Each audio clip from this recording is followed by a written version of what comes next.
ಬಹಳಷ್ಟು ಜನರಿಗೆ ಸಣ್ಣ ವಯಸ್ಸಿನಿಂದಲೂ ಕೂಡ ಸೀಬೆ ಹಣ್ಣು ಅಥವಾ ಪೇರಳೆ ಹಣ್ಣು ಎಂದರೆ ಬಹಳ ಇಷ್ಟ. ಆದರೆ ಸೀಬೆ ಹಣ್ಣು ಅತಿಯಾಗಿ ಸೇವನೆ ಮಾಡಿದರೆ ಶೀತದ ಸಮಸ್ಯೆ ಎದುರಾಗುತ್ತದೆ ಎನ್ನುವ ಕಾರಣಕ್ಕೆ ತುಂಬಾ ಜನರು ಈ ಹಣ್ಣಿನಿಂದ ದೂರ ಉಳಿಯುತ್ತಾರೆ.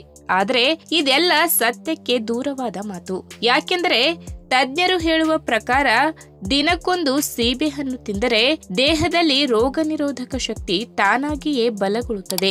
ಇದರಿಂದ ಸಣ್ಣ ಪುಟ್ಟ ಸಮಸ್ಯೆಗಳು ನಮ್ಮ ಹತ್ತಿರನೂ ಕೂಡ ಸುಳಿಯುವುದಿಲ್ಲ ಎಂದು ಹೇಳುತ್ತಾರೆ. ಪ್ರಮುಖವಾಗಿ ಈ ಹಣ್ಣಿನಲ್ಲಿ ಅಪಾರ ಪ್ರಮಾಣದಲ್ಲಿ ವಿಟಮಿನ್ಸ್ಗಳು, ಖನಿಜಾಂಶಗಳು, ನಾರಿನಾಂಶಗಳು, ಕಬ್ಬಿನಾಂಶ, ಪೊಟ್ಯಾಷಿಯಂ, ಮ್ಯಾಗ್ನೀಷಿಯಂ ಹಾಗೂ ಫಾಸ್ಫರಸ್ ಅಂಶಗಳು ಯಥೇಚ್ಛವಾಗಿ ಸಿಗುವುದರಿಂದ ಎಲ್ಲಾ ಹಣ್ಣುಗಳಂತೆ ಸೀಬೆ ಹಣ್ಣುಗಳು ಕೂಡ ಆರೋಗ್ಯಕ್ಕೆ ಬಹಳ ಒಳ್ಳೆಯದು. ಹಾಗಾದ್ರೆ ಬನ್ನಿ, ಮಧುಮೇಹ ಸಮಸ್ಯೆ ಇರುವವರು ಹೇಗೆ ತಮ್ಮ ಆಹಾರ ಪದ್ಧತಿಯಲ್ಲಿ ಸೀಬೆ ಹಣ್ಣಿನ ಸಿಪ್ಪೆಯನ್ನ ಸೇರಿಸಿಕೊಂಡರೆ ಆರೋಗ್ಯದ ಲಾಭಗಳನ್ನ ಪಡೆದುಕೊಳ್ಳಬಹುದು ಎಂಬುದನ್ನ ಇವತ್ತಿನ ವಿಡಿಯೋ ಮುಖಾಂತರ ತಿಳಿದುಕೊಳ್ಳೋಣ. ಅದಕ್ಕಿಂತ ಮುಂಚೆ ನೀವಿನ್ನು ನನ್ನ ಚಾನೆಲ್ಗೆ ಸಬ್ಸ್ಕ್ರೈಬ್ ಆಗಿಲ್ಲ ಅಂದ್ರೆ ಪ್ಲೀಸ್ ಸಬ್ಸ್ಕ್ರೈಬ್ ಮಾಡ್ಕೊಳ್ಳಿ. ಹಾಗೆ ಪಕ್ಕದಲ್ಲೇ ಇರುವಂತಹ ಬೆಲ್ ಐಕಾನ್ ನ ಕ್ಲಿಕ್ ಮಾಡಿ. ಕೆಲವರಿಗೆ ಹುಟ್ಟಿದಾಗಿನಿಂದಲೇ ಮಧುಮೇಹ ಸಮಸ್ಯೆ ಅಥವಾ ಸಕ್ಕರೆ ಕಾಯಿಲೆ ಕಂಡು ಬಂದರೆ, ಇನ್ನು ಕೆಲವರಿಗೆ ಅರ್ಧ ವಯಸ್ಸಿನ ನಂತರ ಈ ಕಾಯಿಲೆ ಬರುತ್ತದೆ. ಇದಕ್ಕೆಲ್ಲ ಮುಖ್ಯ ಕಾರಣ ಕೆಟ್ಟ ಜೀವನ ಶೈಲಿ ಹಾಗೂ ಅನಾರೋಗ್ಯಕಾರಿ ಆಹಾರ ಪದ್ಧತಿ. ಆದರೆ ಮನುಷ್ಯನಿಗೆ ಒಮ್ಮೆ ಮಧುಮೇಹ ಸಮಸ್ಯೆ ಬಂದ ಮೇಲೆ ಈ ಕಾಯಿಲೆ ಆತನನ್ನ ಬಿಟ್ಟು ಹೋಗುವ ಮಾತೇ ಇಲ್ಲ.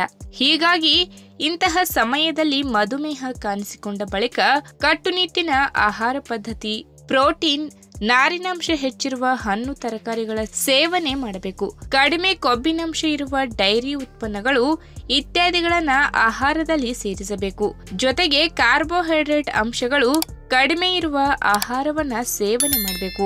ಮೊದಲೇ ಹೇಳಿದ ಹಾಗೆ ಮಧುಮೇಹಿ ರೋಗಿಗಳು ಕಟ್ಟುನಿಟ್ಟಾದ ಆಹಾರ ಪದ್ಧತಿಯನ್ನ ಅನುಸರಿಸಬೇಕು. ವೈದ್ಯರು ಕೂಡ ಇದನ್ನೇ ಹೇಳುತ್ತಾರೆ. ಯಾವುದೇ ಕಾರಣಕ್ಕೂ ಕೂಡ ಎಣ್ಣೆ ಅಂಶ, ಜಂಕ್ ಫುಡ್, ಸಿಹಿ ಪದಾರ್ಥಗಳು, ಇದರ ಜೊತೆಗೆ ಕೃತಕ ಸಕ್ಕರೆ ಅಂಶ ಇರುವ ಆಹಾರಗಳನ್ನ ಸೇವನೆ ಮಾಡಲೇಬಾರದು.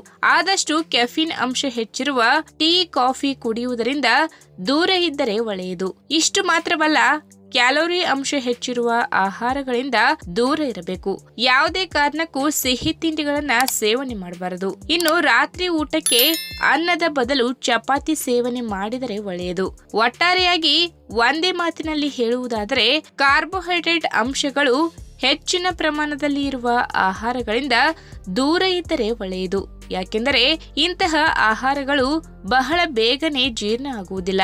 ಇದರಿಂದ ಬಹಳ ಅಲ್ಪ ಸಮಯದಲ್ಲಿ ರಕ್ತದಲ್ಲಿನ ಸಕ್ಕರೆ ಅಂಶ ಏರಿಕೆ ಕಾಣುತ್ತದೆ. ಇನ್ನು ನೈಸರ್ಗಿಕವಾಗಿ ಸಿಗುವ ಹಣ್ಣುಗಳನ್ನು ಅವುಗಳು ಇದ್ದ ರೂಪದಲ್ಲಿ ಸೇವನೆ ಮಾಡುವುದರಿಂದ ಆರೋಗ್ಯಕ್ಕೆ ದುಪ್ಪಟ್ಟು ಪ್ರಯೋಜನಗಳು ಸಿಗುತ್ತವೆ. ಅದರಲ್ಲೂ ತಮ್ಮಲ್ಲಿ ನೈಸರ್ಗಿಕ ಸಿಹಿ ಅಂಶ ಹೊಂದಿರುವ ಕೆಲವೊಂದು ಹಣ್ಣುಗಳನ್ನ ಸಿಪ್ಪೆ ಸಮೇತವಾಗಿ ಸೇವನೆ ಮಾಡುವುದರಿಂದ ರಕ್ತದಲ್ಲಿ ಸಕ್ಕರೆ ಪ್ರಮಾಣ ಏರಿಕೆ ಕಾಣದೆ ಮಧುಮೇಹ ಕಾಯಿಲೆ ನಿಯಂತ್ರಣಕ್ಕೆ ಬರುತ್ತದೆ. ಇದಕ್ಕೊಂದು ಒಳ್ಳೆಯ ಉದಾಹರಣೆ ಎಂದ್ರೆ ಸೀಬೆ ಹಣ್ಣು. ಹೌದು, ಸೀಬೆ ಹಣ್ಣಿನ ಸಿಪ್ಪೆಯಲ್ಲಿ ರಕ್ತದಲ್ಲಿ ಸಕ್ಕರೆ ಪ್ರಮಾಣ ಏರಿಕೆಯಾಗದಂತೆ ನೋಡಿಕೊಳ್ಳುವ ಗುಣಗಳು ಇರುವ ಹಾಗೆ ರಕ್ತದ ಕಣಗಳಲ್ಲಿ ಕಂಡುಬರುವ ಕೆಟ್ಟ ಕೊಲೆಸ್ಟ್ರಾಲ್ ಅಂಶಗಳನ್ನ ದೂರ ಮಾಡುವ ಎಲ್ಲ ಆರೋಗ್ಯಕಾರಿ ಗುಣಲಕ್ಷಣಗಳು ಕೂಡ ಈ ಹಣ್ಣಿನಲ್ಲಿ ಸಿಗುತ್ತವೆ. ಇನ್ನು ಸಂಶೋಧನೆಗಳು ಹೇಳುವ ಹಾಗೆ ಸೀಬೆ ಹಣ್ಣಿನಲ್ಲಿ ನಮ್ಮ ದೇಹದ ಪ್ರಮುಖ ಅಂಗಗಳಲ್ಲಿ ಒಂದಾದ ಲಿವರ್ ಅಥವಾ ಯಕೃತ್ ಭಾಗದ ಆರೋಗ್ಯವನ್ನ ಕಾಪಾಡುವಂತಹ ಎಲ್ಲ ಆರೋಗ್ಯಕಾರಿ ಗುಣಲಕ್ಷಣಗಳು ಕೂಡ ಈ ಹಣ್ಣಿನಲ್ಲಿ ಕಂಡುಬರುತ್ತದೆ ಎಂದರೆ ನಿಜಕ್ಕೂ ಸಂತಸವಾಗುತ್ತದೆ. ನೋಡಿ, ಇಷ್ಟೆಲ್ಲ ಆರೋಗ್ಯಕಾರಿ ಗುಣಲಕ್ಷಣಗಳನ್ನ ಒಳಗೊಂಡಿರುವ ಈ ಸೀಬೆ ಹಣ್ಣನ್ನ ತಿನ್ನುವಾಗ ಅದರ ಸಿಪ್ಪೆಯನ್ನು ತೆಗೆದು ಬಿಸಾಡಬೇಡಿ. ಅದರ ಬದಲು ಸೀಬೆ ಹಣ್ಣು ತಿನ್ನುವ ಮೊದಲು ಈ ಹಣ್ಣನ್ನ ನೀರಿನಲ್ಲಿ ಚೆನ್ನಾಗಿ ತೊಳೆದು ಆ ಬಳಿಕ ಸಿಪ್ಪೆ ಸಮೇತ ತಿನ್ನುವ ಅಭ್ಯಾಸ ಮಾಡಿಕೊಳ್ಳಿ.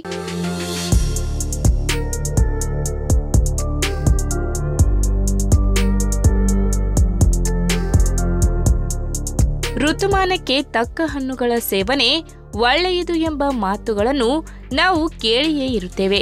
ಆದರೆ ಆಯಾ ಕಾಲಕ್ಕೆ ದೊರೆಯುವ ಹಣ್ಣುಗಳಲ್ಲೂ ಕೆಲವೊಮ್ಮೆ ನಾನಾ ಬಣ್ಣ, ರುಚಿ, ಗಾತ್ರಗಳಲ್ಲಿ ಇರುತ್ತವಲ್ಲ. ಯಾವುದನ್ನ ಆಯ್ದುಕೊಳ್ಳುವುದು ಎಂಬ ಗೊಂದಲ ಉಂಟಾಗಬಹುದು. ಉದಾಹರಣೆಗೆ ಸೀಬೆಕಾಯಿ, ಚೀಪೆಕಾಯಿ ಅಥವಾ ಪೇರಲೆಕಾಯಿ ಎಂದೆಲ್ಲ ಕರೆಸಿಕೊಳ್ಳುವ ಈ ಫಲ ಬಿಳಿ ಅಥವಾ ತಿಳಿ ಹಳದಿ ಮತ್ತು ಕೆಂಪು ಅಥವಾ ತಿಳಿ ಗುಲಾಬಿ ಬಣ್ಣಗಳಲ್ಲಿ ಬರುತ್ತದೆ. ಯಾವ ಬಣ್ಣದ ಫಲದ ಗುಣಧರ್ಮಗಳೇನು, ಯಾವುದು ಹೆಚ್ಚು ಸೂಕ್ತ ಎಂಬುದನ್ನ ಇವತ್ತಿನ ವಿಡಿಯೋ ಮುಖಾಂತರ ತಿಳಿದುಕೊಳ್ಳೋಣ. ಅದಕ್ಕಿಂತ ಮುಂಚೆ ನೀವಿನ್ನೂ ನನ್ನ ಚಾನೆಲ್ಗೆ ಸಬ್ಸ್ಕ್ರೈಬ್ ಆಗಿಲ್ಲ ಅಂದ್ರೆ ಪ್ಲೀಸ್ ಸಬ್ಸ್ಕ್ರೈಬ್ ಮಾಡ್ಕೊಳ್ಳಿ, ಹಾಗೆ ಪಕ್ಕದಲ್ಲೇ ಇರುವಂತಹ ಬೆಲ್ ಐಕನ್ ನ ಕ್ಲಿಕ್ ಮಾಡಿ. ಪೇರಲೆ ಹಣ್ಣು ಯಾರಿಗೆ ಬೇಡ? ಇನ್ನೊಬ್ಬರ ಮನೆಯ ಮರದಿಂದ ಕಿತ್ತು ಕದ್ದು ತಿನ್ನುವುದಕ್ಕೆಂದೇ ಇರುವ ಹಣ್ಣುಗಳ ಪೈಕಿ ಇದು ಒಂದಲ್ಲವೇ? ಆದರೆ ಪೇರಲೆಯನ್ನು ತೀರಾ ಮಾಗಿದ್ದು ತಿನ್ನುವುದಕ್ಕಿಂತ ಸ್ವಲ್ಪ ಕಾಯಿ ಇದ್ದಾಗಲೇ ತಿನ್ನುವುದು ಸೂಕ್ತ ಎನ್ನುತ್ತಾರೆ ಆಹಾರ ತಜ್ಞರು. ತೀರಾ ಹಣ್ಣಾಗಿದ್ದರೆ ನೆಗಡಿ, ಕೆಮ್ಮಿನಂತಹ ಸಮಸ್ಯೆಗಳು ಕೆಲವೊಮ್ಮೆ ಕಾಣಿಸಿಕೊಳ್ಳಬಹುದು. ಸ್ವಲ್ಪ ಸಿಹಿ, ಚೂರು ಹುಳಿ ರುಚಿಯನ್ನ ಹೊಂದಿರುವ ಈ ಫಲ ಕಾಯಿದ್ದಾಗ ಸ್ವಲ್ಪ ಒಗುರು ಇರುವುದಕ್ಕೂ ಸಾಕು. ಪೇರಲೆಯ ಬಣ್ಣ ಯಾವುದೇ ಇರಲಿ, ಈ ಹಣ್ಣಿನಲ್ಲಿ ರಕ್ತದ ಸಕ್ಕರೆ ಅಂಶವನ್ನ ನಿಯಂತ್ರಿಸುವ ಗುಣವಿದೆ. ಹೃದಯದ ಆರೋಗ್ಯಕ್ಕೂ ಒಳ್ಳೆಯದು, ಜೀರ್ಣಾಂಗದ ಆರೋಗ್ಯಕ್ಕೆ ಸಹಕಾರಿಯಾಗಿದೆ.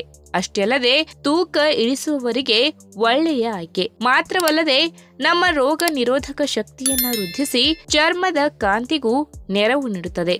ಇನ್ನು ಇಷ್ಟೊಂದು ಗುಣಗಳ ಗನಿಯಾಗಿರುವ ಈ ಹಣ್ಣು ತನ್ನ ಬಣ್ಣಕ್ಕನುಗುಣವಾಗಿ ಕೆಲವು ಭಿನ್ನ ಗುಣಗಳನ್ನ ಹೊಂದಿದೆ.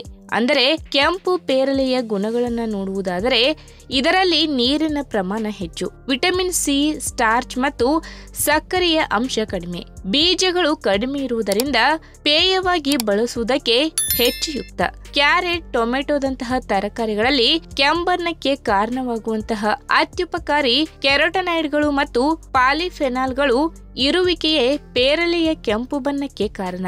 ಕೆರೋಟನಾಯ್ಡ್ಗಳ ಸಾಂದ್ರತೆ ಹೆಚ್ಚಿದಂತೆ ತಿಳಿ ಗುಲಾಬಿಯಿಂದ ಪೇರಲೆಯ ಬಣ್ಣ ಕೆಂಪಿನೆಡೆಗೆ ತಿರುಗುತ್ತದೆ.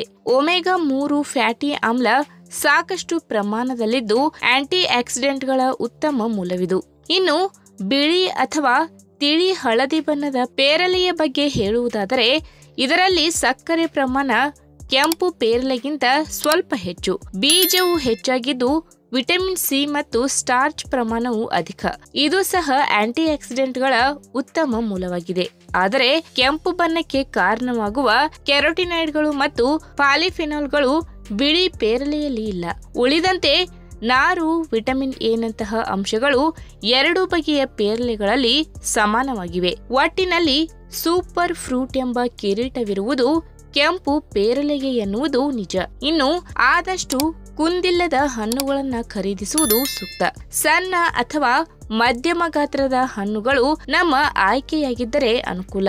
ಕಾರಣ ವಿಟಮಿನ್ ಸಿ ಹೆಚ್ಚಿರುವ ಹಣ್ಣುಗಳನ್ನ ಕತ್ತರಿಸಿ ಇಡುವುದು ಸೂಕ್ತವಲ್ಲದಿದ್ದರಿಂದ ಒಮ್ಮೆಗೆ ಒಂದು ಹಣ್ಣನ್ನ ತಿಂದು ಮುಗಿಸಲು ಆಗುವಂತಿರಲಿ ಹಣ್ಣುಗಳ ಗಾತ್ರ. ಎಲ್ಲೆಲ್ಲಿಂದಲೋ ಆಮದಾಗಿ ಬರುವ ಪೇರಲೆಗಳಿಗಿಂತ ಸ್ಥಳೀಯವಾಗಿ ಬೆಳೆಯುವ ಪೇರಲೆಯ ಜಾತಿಯ ಬಳಕೆ ಉತ್ತಮವಾಗಿದೆ. ಈ ವಿಡಿಯೋ ನಿಮಗೆ ಇಷ್ಟವಾದಲ್ಲಿ ತಪ್ಪದೇ ಲೈಕ್ ಮಾಡಿ, ಶೇರ್ ಮಾಡಿ, ಹಾಗೆ ನಿಮ್ಮ ಅನಿಸಿಕೆನ ಕಮೆಂಟ್ ಮೂಲಕ ತಿಳಿಸಿ.